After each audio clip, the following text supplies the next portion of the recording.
اعلی حضرت مفتی اعظم حجت الاسلام بریلی تجھے سلام۔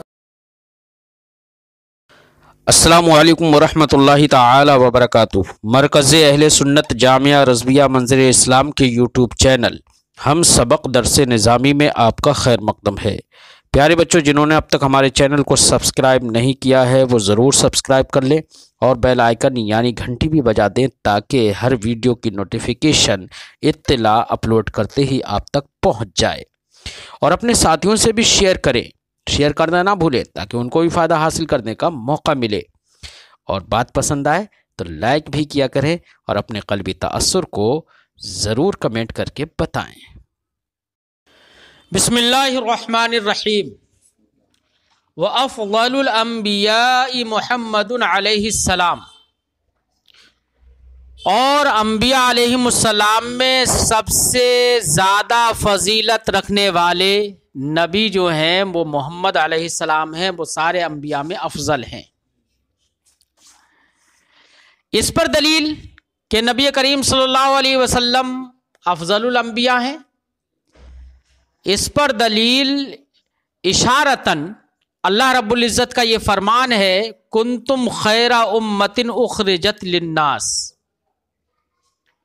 کنتم خیر امت، قرآن نے فرمایا کس کو؟ امت محمدیہ کے لیے یہ فرمایا گیا ہے، اور کسی بھی امت کا افضل ہونا وہ اس وجہ سے ہے کہ ان کو اپنے دین میں کمال حاصل ہے، اپنے دین میں کمال کی وجہ سے فضیلت ملی امت کو، اور دین میں کمال یہ کب حاصل ہوتا ہے؟ یہ تابع ہے نبی کے کمال کے۔ کس کے؟ اگر نبی میں کمال نہیں ہے تو اس کے دین میں بھی کمال نہیں ہوگا،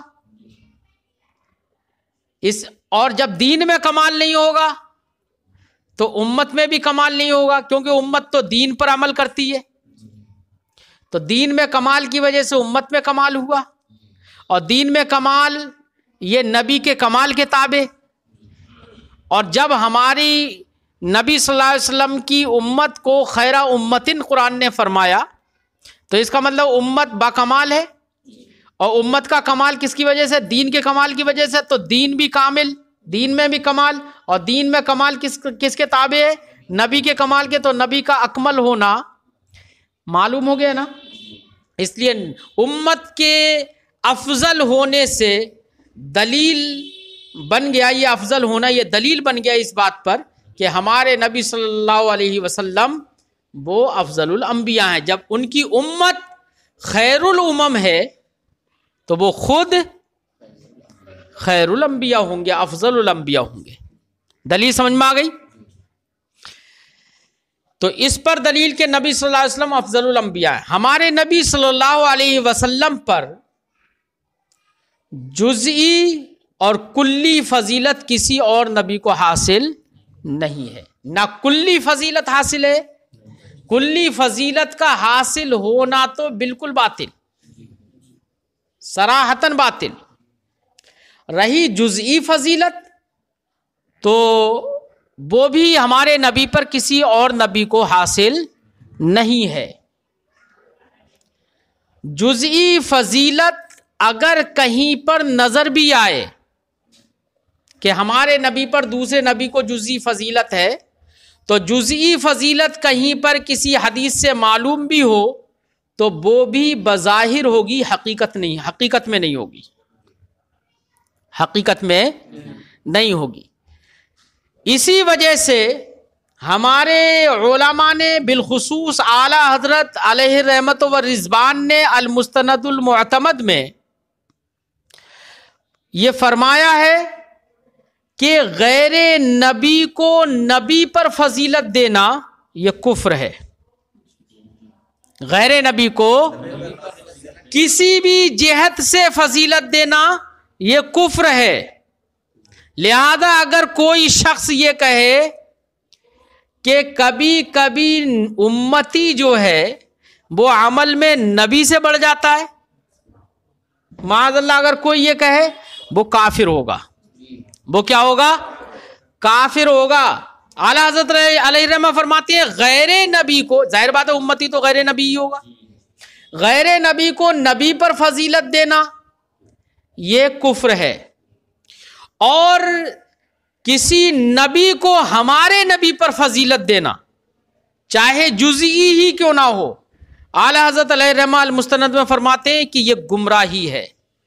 کیا ہے یہ؟ اور ایسا فضیلت دینے والا آدمی گمراہ ہے. اعلیٰ حضرت نے فرمایا فَهُوَ مُبْتَدِعٌ ضَالٌ. اگر غیر ہمارے نبی پر کسی اور نبی کو فضیلت دے رہا ہے، جزئی ہی فضیلت دے رہا ہے، تب بھی وہ مبتدع ہے، بدعتی ہے، گمراہ ہے. اس لیے علماء کا اتفاق ہے اس بات پر کہ دوسرے نبی کو ہمارے نبی پر جزئی فضیلت بھی حاصل نہیں ہے.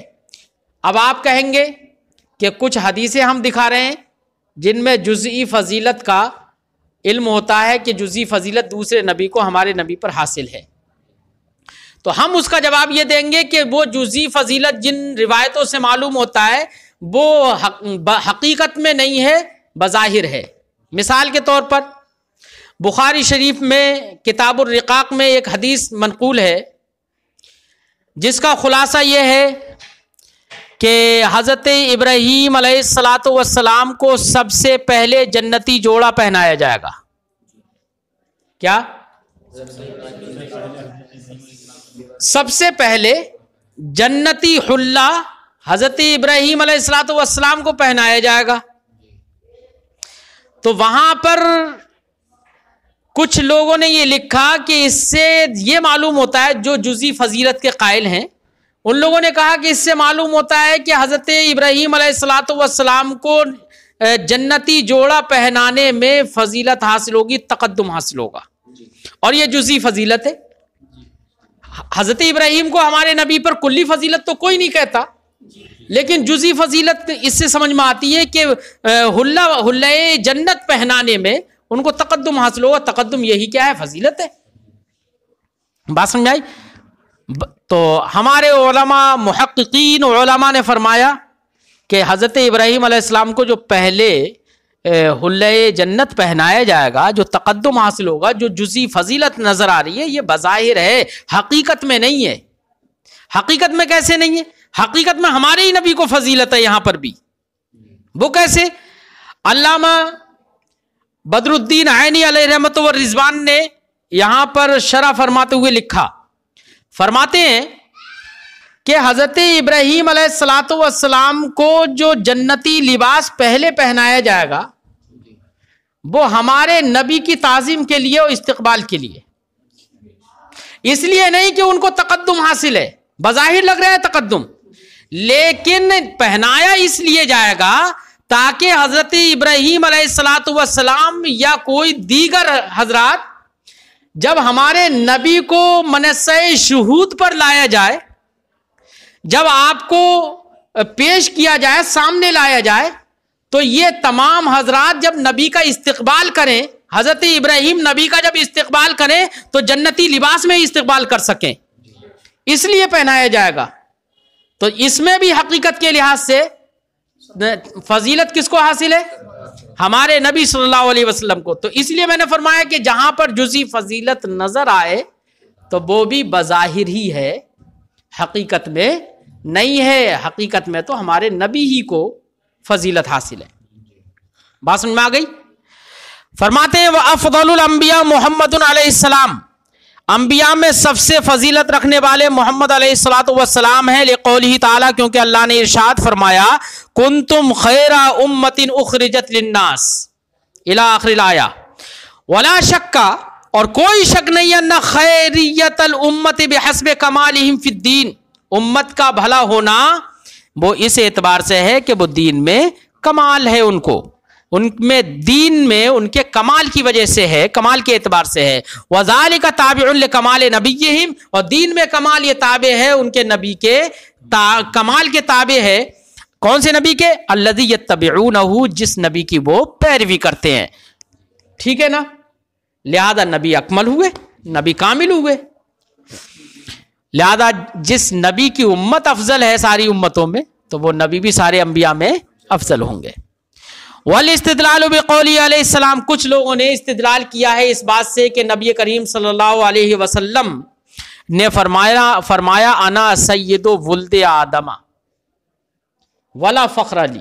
سرکار نے فرمایا ہے میں آدم کی اولاد کا سردار ہوں، اور سردار ہونا یہ کوئی میرے لیے بہت بڑی بات نہیں ہے، اس پہ میں فخر، یہ لائق فخر نہیں ہے. لائق فخر تو اس کے علاوہ دیگر بہت سارے اوصاف ہیں.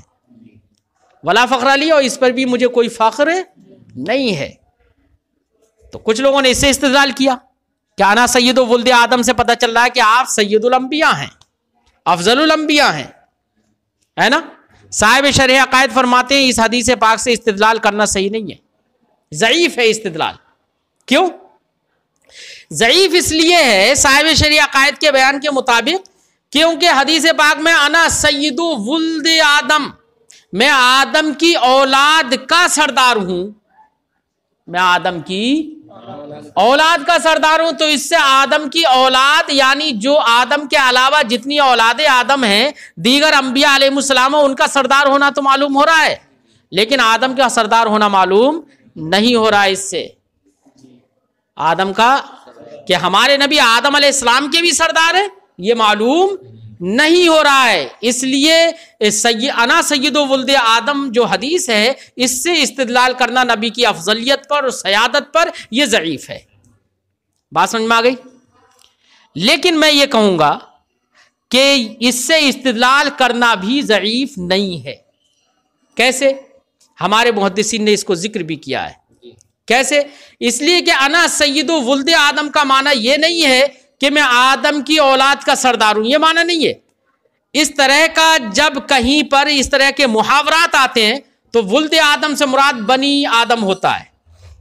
کیا مراد ہوتا ہے؟ نوع بنی آدم مراد ہوتا ہے کہ میں نوع بنی آدم کا سردار ہوں. نوع اور نوع بنی آدم میں آدم علیہ السلام بھی داخل ہیں. اس نوع میں آدمیت کی نوع میں آدم علیہ السلام بھی داخل ہیں. تو اب معنی کیا ہوگا؟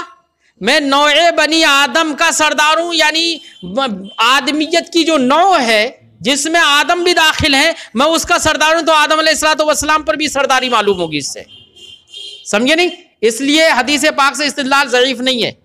بعض محدثین نے یہاں پر یہ بھی فرمایا ہے انا سید ولد آدم کا معنی ہے انا سید من بین ولد آدم، میں آدم کی اولاد کے درمیان جتنی بھی اولادیں ہیں آدم کی ان اولادوں کے مابین صرف اور صرف میں ایک ایسا ہوں جو سردار ہوں. یہ معنی ہے حدیث پاک کا. آدم کی اولاد میں سے سیادت جس کو حاصل ہوئی ہے وہ کون ہے؟ دیگر کسی اولاد کو سیادت حاصل نہیں ہوئی. تو یہاں پر اس حدیث پاک کا معنی یہ ہرگز نہیں ہے کہ میں اولاد کی آدم کی اولاد کا سردار ہوں. یہ معنی ہے آدم کی اولاد کے مابین سرداری مجھے حاصل ہے، اور وہ سرداری صرف اولاد پر نہیں، سب پر سرداری، تمام انبیاء پر سرداری مجھے حاصل ہے. اولاد ہونے کے باوجود سرداری مجھے حاصل ہے. بات سمجھ میں آ گئی؟ وجہ سمجھ میں آ گئی نا؟ یہاں پر علامہ ابن حجر الہیتمی نے فتاوی حدیثیہ کے اندر ایک بات ذکر کی ہے. انہوں نے فرمایا کہ انا سید ولد آدم، میں آدم کی اولاد کا سردار ہوں.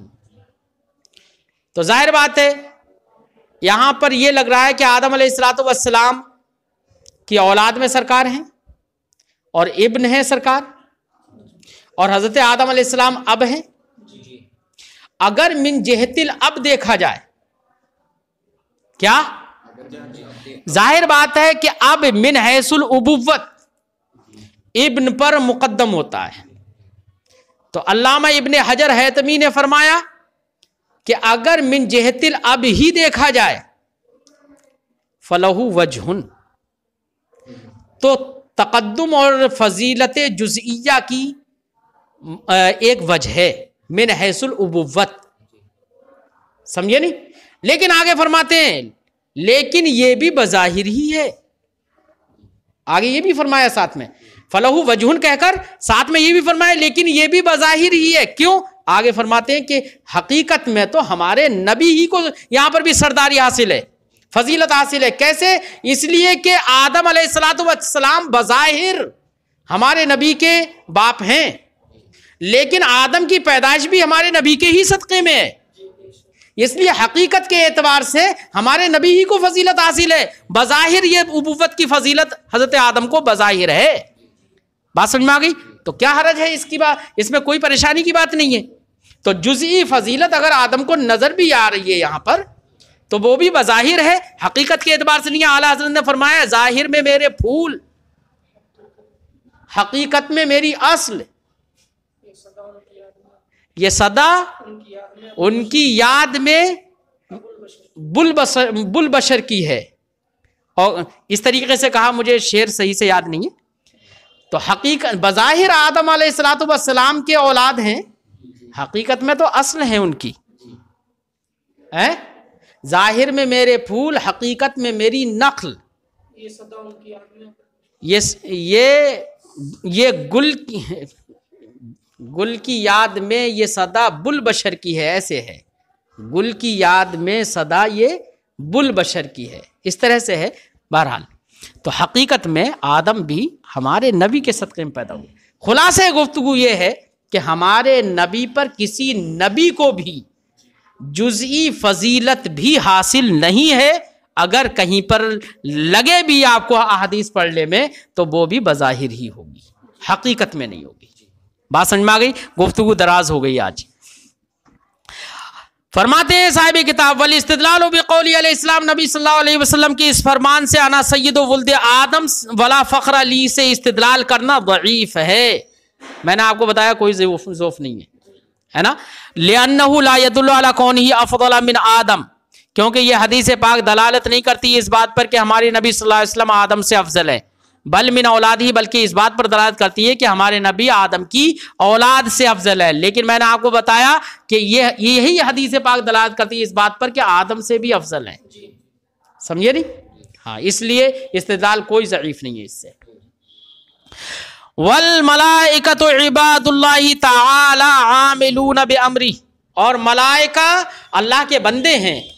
اللہ کے بندے ہیں، وہ اللہ کے بیٹے نہیں ہیں، نہ خدا ہیں وہ، ہے نا. تو جو لوگ ان کو بھی خدا مانتے ہیں یا ان کو اللہ کی بیٹیاں مانتے ہیں معاذ اللہ، ہے نا، جیسے یہود و نصارہ کا اس طرح سے خیال تھا، صاحب کتاب ان کی تردید فرماتے ہیں کہ فرشتے اللہ کے بندے ہیں، وہ اللہ کے عبادت گزار ہیں، وہ اللہ کے حکم پر عمل کرتے ہیں. سمجھے نہیں؟ اس کے بندے ہیں، اناث اور اس کی بیٹیاں نہیں ہیں. فرماتے ہیں عاملون بامرہ، اسی کے حکم پر عمل کرتے ہیں. اس سے اشارہ ہے اس بات کی طرف وہ اللہ کے حکم کے علاوہ کچھ نہیں کرتے، جو اللہ کی طرف سے حکم ہوتا ہے وہی کرتے ہیں. اس کا مطلب یہ ہے کہ وہ معصوم ہیں. انبیاء علیہ الصلوۃ والسلام، وہ فرشتے کیا ہیں؟ معصوم ہے. کوئی دوسرا کام وہ کرتے ہی نہیں جو اللہ حکم نہ دے. اللہ کے حکم ہی کے تابع ہیں، ہمیشہ اللہ کی عبادت میں لگے رہتے ہیں، اللہ کے حکم کی تعمیل کرتے ہیں ہمیشہ. تو ایسا معصومی تو ہوگا نا. اس لیے ہمارے جمہور محققین کا یہی کہنا ہے کہ فرشتے بھی معصوم ہیں، ہے نا. اگرچہ کچھ لوگوں نے یہ کہا کہ فرشتوں میں سے جو رسول ہیں وہ معصوم ہیں، باقی معصوم نہیں ہے. کچھ لوگوں نے یہ کہا، سمجھے نہیں. تو جو عدم عصمت کے قائل ہیں انہوں نے کہا کہ دیکھو حضرت جیسے کہ ہاروت و ماروت ہیں، بابل کے کنویں میں ان کو سزا دی گئی، ہے نا. بابل کے کنویں میں ان کو سزا دی گئی. سزا کیوں دی گئی؟ گناہ کیا. کیا کیا؟ گناہ کیا. جیسا کہ بہت ساری روایتوں سے یہ سمجھ میں آتا ہے کہ زہرہ نام کی ایک عورت تھی، ان پر وہ فریفتہ ہو گئے، اور ایسے ہی وہ تعلیم دیتے تھے. کس کی؟ سحر کی. جیسے کہ قرآن نے بھی یہ بیان کیا، یہ بات بتایا، ہی معلوم ہوتا ہے پورا واقعہ ہے قرآن میں نا اس کا. تو جو لوگ عدم عصمت کے قائل ہیں وہ کہتے ہیں کہ اگر معصوم ہوتے تو یہ ان سے یہ گناہ نہیں ہوتا اور ان کو یہ سزا نہیں ملتی، لیکن ہاروت و ماروت دونوں فرشتے تھے اور انہوں نے یہ گناہ کیا، اس لیے ان کو سزا ملی۔ اس کا مطلب یہ کہ یہ فرشتے جو ہیں وہ معصوم نہیں ہیں۔ ایسے ہی کہ انہوں نے دلیل یہ دی عدم عصمت کے قائلین نے، انہوں نے کہا کہ قرآن نے فرمایا کہ شیطان جنوں میں سے ہے، وکانا کیا ہے، شیطان جو ہے جنوں میں سے ہے، اور جب جنوں میں سے ہے تو حکم تو اس کو بھی تھا، حکم تو سجدہ کرنے کا اس کو بھی تھا، لیکن اس نے سجدہ نہیں کیا۔ سجدہ نہ کرنا یہ نافرمانی ہے، حالانکہ وہ کیا تھا، فرشتوں میں سے تھا، اسی لیے تو فرشتوں کو حکم دیا جا رہا ہے اور شیطان بھی اس میں شامل ہے۔ قرآن نے فرمایا وَإِذْ قُلْنَا لِلْمَلَائِكَةِ اسْجُدُوا لِآدَمَ فَسَجَدُوا إِلَّا ابلیس، ابلیس کا استثناء کیا جا رہا نا، استثناء تو تبھی صحیح ہے جبکہ یہ ملائکہ میں داخل بھی ہو۔ تو دیکھو ملائکہ میں داخل ہے لیکن سجدہ نہیں کر رہا ہے تو نافرمانی کر رہا ہے نا، اس کا مطلب معصوم نہیں ہے۔ اس لیے ان لوگوں نے استدلال اس بات پر کیا کہ عام فرشتے معصوم نہیں ہیں۔ وجہ سمجھ میں آ گئی؟ جواب کیا ہوگا؟ جواب تو ذہن میں آ گیا ہوگا کچھ نہ کچھ۔ جواب یہ ہے کہ دیکھیے جہاں شیطان والی اس بات سے جو آپ نے استدلال کیا یہ صحیح نہیں ہے۔ شیطان فرشتہ تھا ہی نہیں ہے، شیطان فرشتہ نہیں تھا۔ وَكَانَ مِنَ الْجِنِّ فَفَسَقَ عَنْ أَمْرِ رَبِّهِ، قرآن نے فرمایا نا وہ تو جن سے تھا، اس کی حقیقت کیا ہے، جن سے تھی، وہ تو جنات میں سے، وہ فرشتہ کب ہے؟ اس نے رب کی نافرمانی کر دی، اس کا حکم نہیں مانا۔ تو یہ کہنا کہ اس سے استدلال کرنا اس بات پر کہ فرشتے معصوم نہیں ہوتے، یہ کہنا صحیح نہیں ہے، وہ تو معصوم، وہ تو فرشتہ تھا ہی نہیں۔ بات سمجھ آئی؟ اب آپ کہیں گے کہ پھر استثناء کیسے صحیح ہو گیا؟ استثناء کیسے صحیح ہو گیا جب ملائکہ میں داخل ہی نہیں تھا؟ تو اس کا جواب یہ ہے کہ استثناء کے صحیح ہونے کے لیے یہ ضروری نہیں ہے کہ مستثنی منہ میں حقیقتاً داخل ہو، اسی کی جنس سے ہی ہو، یہ ضروری نہیں ہے۔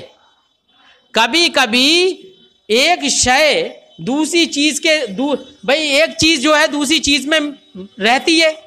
شیطان جو تھا فرشتوں کے مابین رہتا تھا، انہی کے درمیان رہتا تھا، وہیں پر تعلیم و تعلم کا مسئلہ بھی تھا۔ سب ایسا تھوڑی تھا کہ الگ رہتا تھا، انہی کے درمیان رہتا تھا۔ فرشتے بہت سارے تھے، شیطان تو اکیلا تھا نا۔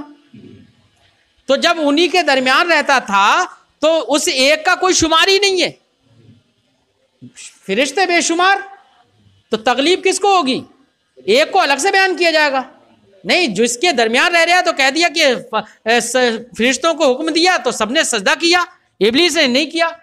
تو اس کا مطلب یہ نہیں ہے کہ یہ فرشتہ تھا، یہ تو ان کے بیچ میں رہتا تھا، ان کے درمیان رہتا تھا، چھپا رہتا تھا، ان کے سارے سب کام ان کے ساتھ میں عبادت بھی کرتا تھا، امر عبادت میں شریک تھا۔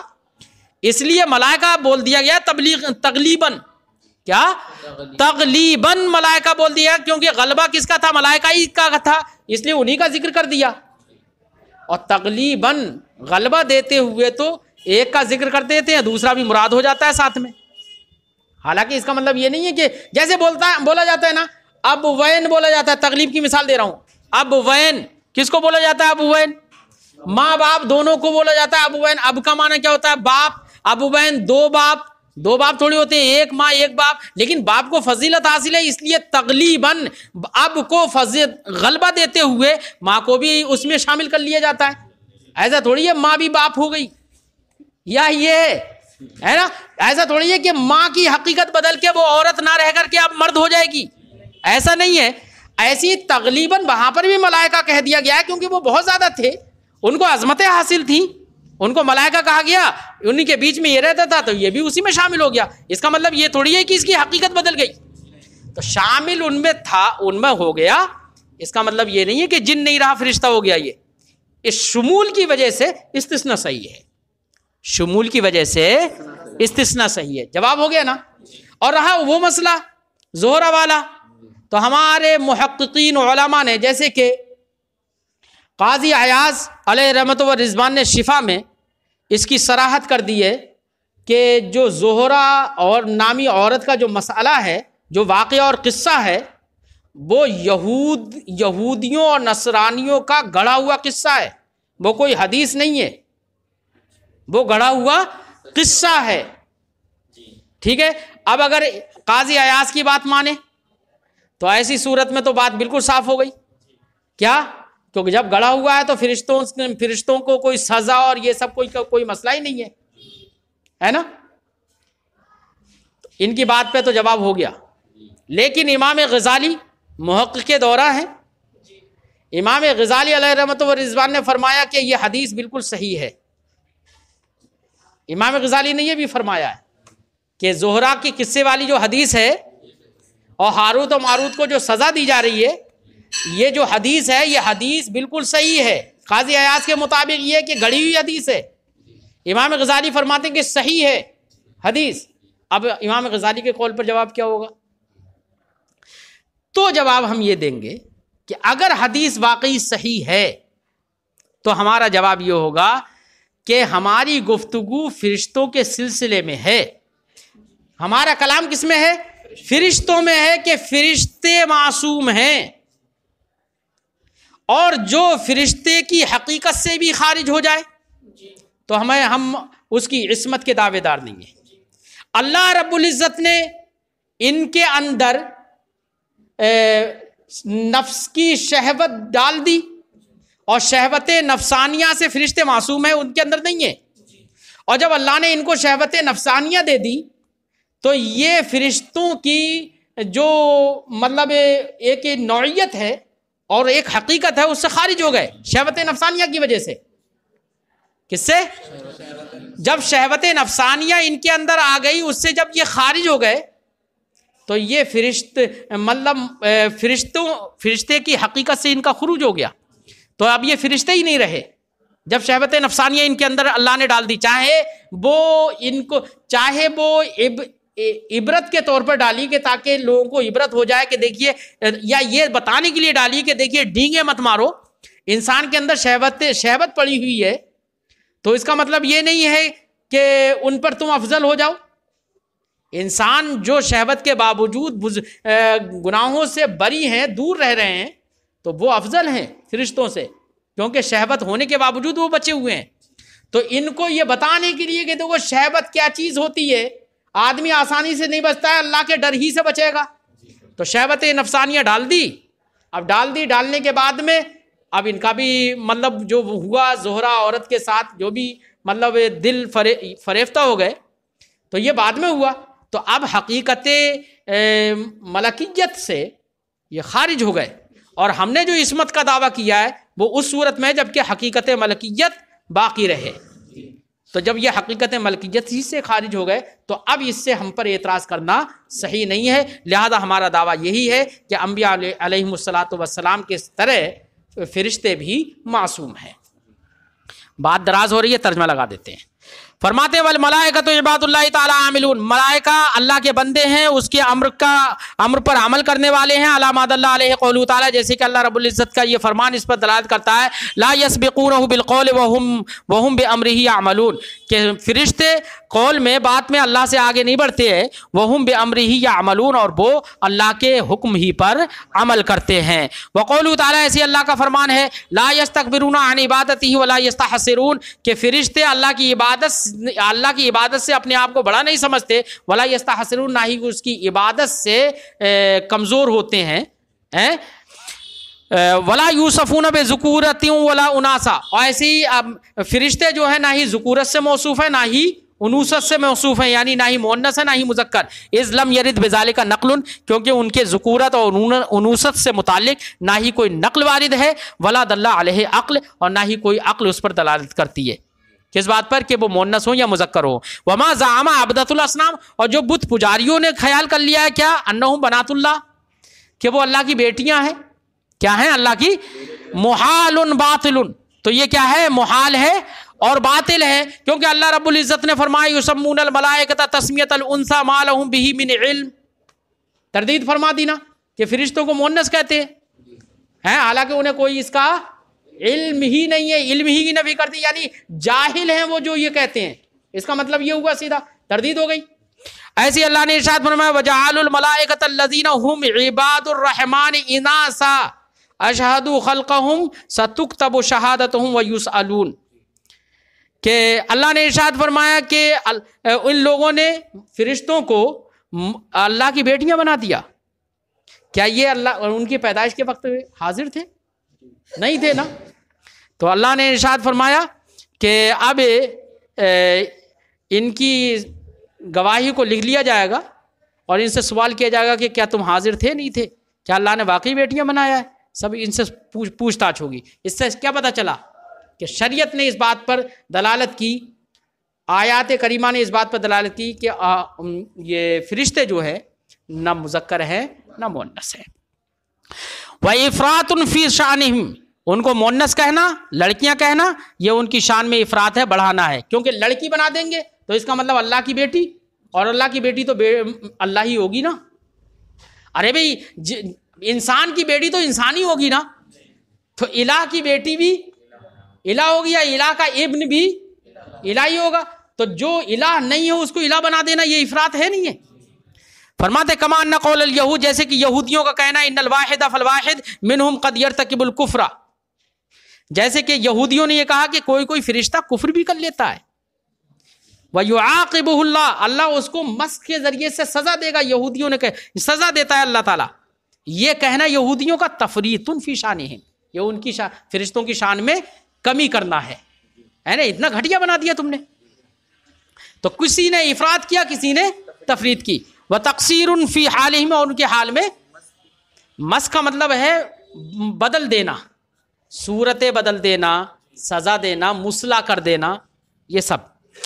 فَإِنْ قِيلَ, اگر اعتراض کیا جائے ایسا قد کفر ابلیس, کا ابلیس نے کفر نہیں کیا تھا. وَكَانَ مِنَ الْمَلَائِكَةِ, حالانکہ وہ ملائکہ سے تھا. بِدَلِيلِ صِحَّةِ استثنائی, دلیل اس کی یہ ہے کہ استثناء اس کا صحیح ہے. اللہ ابلیس کہا گیا. منہم, فرشتوں سے استثناء صحیح ہے. قلنا, ہم جواب دیں گے لا نہیں, بل کانا من الجن, بلکہ وہ جن ہی تھا. ففسق عن امر ربی, تو وہ اپنے رب کے حکم سے نافرمانی کر گیا. لیکنہ لما کانا فی صفت الملائکہ, لیکن وہ ملائکہ کی صفت میں تھا, انہی کے صف میں تھا. فی باب العبادہ, باب عبادت میں. و رفعت درجہ, اور رفعت درجہ میں. وکانا جنین واحدہ, وہ تنہا اکیلا جن تھا. مغمورن, جو چھپا ہوا تھا. فیما بینہم, ان کے مابین, وہ تو بہت زیادہ تھے. صح استثناء, اس کی وجہ سے اس کا استثناء فرشتوں سے تغلیباً صحیح ہے. واما ہاروت و ماروت, رہا ہاروت ماروت فلاسا, تو زیادہ صحیح ہے. انہما ملکان, وہ دونوں فرشتے ہیں, ہے نا. لم یصدر عنہم کفر ولا کبیرہ, ان سے نہ کوئی کفر صادر ہوا اور نہ ہی کوئی گناہ کبیرہ. وتعذیبہما, اور ان کو عذاب دینا. انما ہوا علی وجہ المعاتبہ, وہ سرزنش کے طور پر ہے. کما یعاتب الانبیاء, جیسے کہ انبیاء کو بھی سرزنش کی جاتی ہے. علی الذلۃ والسحب, ذلت اور سحب کے طور پر. بات سمجھائی. اس کا مطلب صاحب شرع عقائد نے یہ فرمایا کہ وہ فرشتے ہی ہیں. شہوت نفسانیہ کی وجہ سے یہ نہیں کہا جائے کہ وہ فرشتے ہونے سے خارج ہیں, ہے نا. تو یہ جیسے ذلت اور صحاب پر انبیاء علیہ السلام کو سزا مطلب سرزنش ہوتی ہے, ویسے ان کو سرزنش کی گئی. وکانا یعظان الناس, وہ تو لوگوں کو سمجھاتے تھے. ویقولان, اور کہتے تھے انما نحن فتنہ, ہم تو آزمائش میں ہیں. فلا تکفر, تو تم میں سے کوئی کفر نہ کرے. ولا کفر فی تعلیم السحر, اور رہی ہے کہ وہ سحر سکھاتے تھے, جادو سکھاتے تھے. تو جادو سکھانے میں کہہ رہے ہیں تعلیم میں کوئی کفر نہیں ہے. بل فی اعتقادہ والعمل بہ, جادو پر اعتقاد رکھنے میں اور جادو پر عمل کرنے میں, یہ کیا ہے, عمل کرنا یہ کفر ہے, اور تعلیم کفر نہیں ہے. بات سمجھ میں آئی. اور قرآن تو یہی کہتا ہے کہ یعلمان السحر, وہ لوگوں کو سحر سکھاتے تھے. اب آگے قرآن میں مطلب وہ پوری آیت کریمہ پڑھنے کی ضرورت ہے. بھائی ٹائم زیادہ ہو گیا یار.